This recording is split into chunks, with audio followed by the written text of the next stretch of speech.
saluer aussi une partie de candidats yi ñu def ci ay jéego yu wóor parce que ñu ngi def campagne bu civilisée kenn déggu leen d'abord suñu candidat de la majorité Benno Sarr ensuite xoolal Bougane Gueye Dany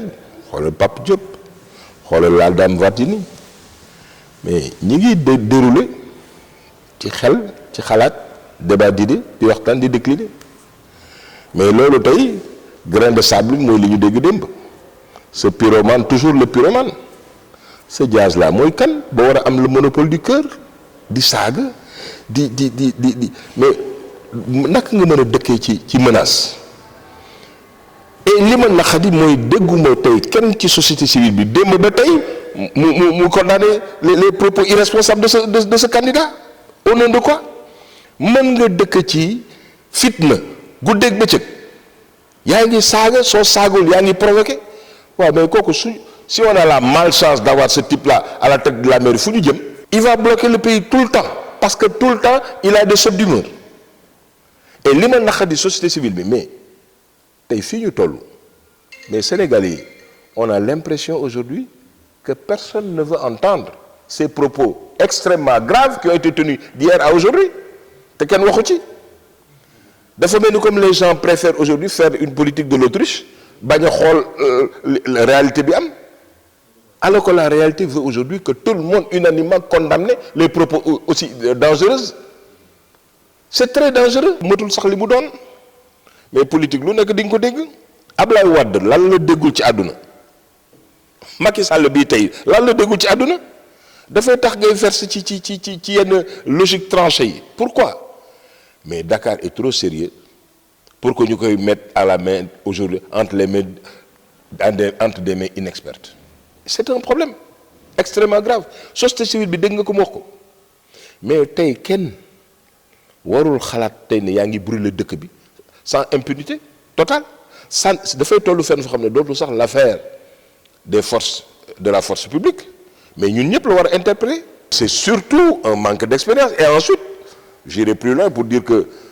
ces menaces-là et puis surtout venant toujours du même gus mais il pense qu'on n'est pas garçon ou alors que il est dans un pays on a l'impression que c'est un coq mégalomane quoi dans une basse-cour de poulet éclopé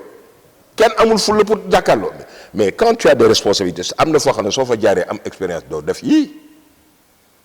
quand tu as des responsabilités mënuloo mel nii tu ne peux pas mais amener et inciter la jeunesse à être toujours dans cette logique tranchée on comprend que nous sommes dans un pays boo xam ne ni ci fukki nit sénégalais yoo jël juróom-ñaari amuñu niveau benn bi mooy li ñuy woowee analphabétisme l'impact de ce genre de choses sur ñoom c'est extrêmement grave mais heureusement que tout le monde n'est pas comme ça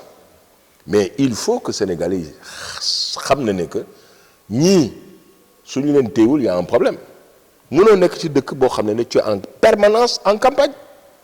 et on aurait compris su doon sax c'était une provocation de l'État et encore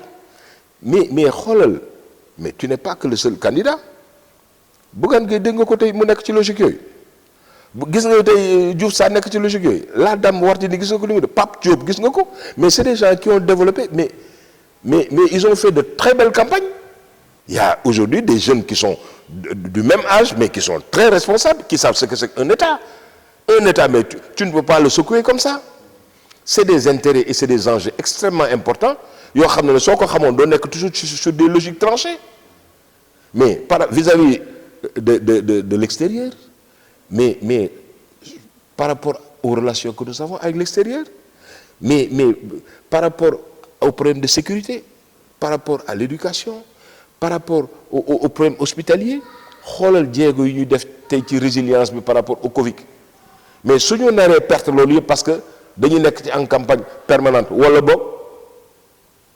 il nous amène vers des soulèvements mais fu ñu jëm mais l'État doit être là pour préserver nos biens et nos personnes physiques mais aujourd'hui c'est malheureux de constater que ça ne doit pas être l'affaire que de l'État mais ñun ñëpp ci waroon taxaw parce que li jaaduwul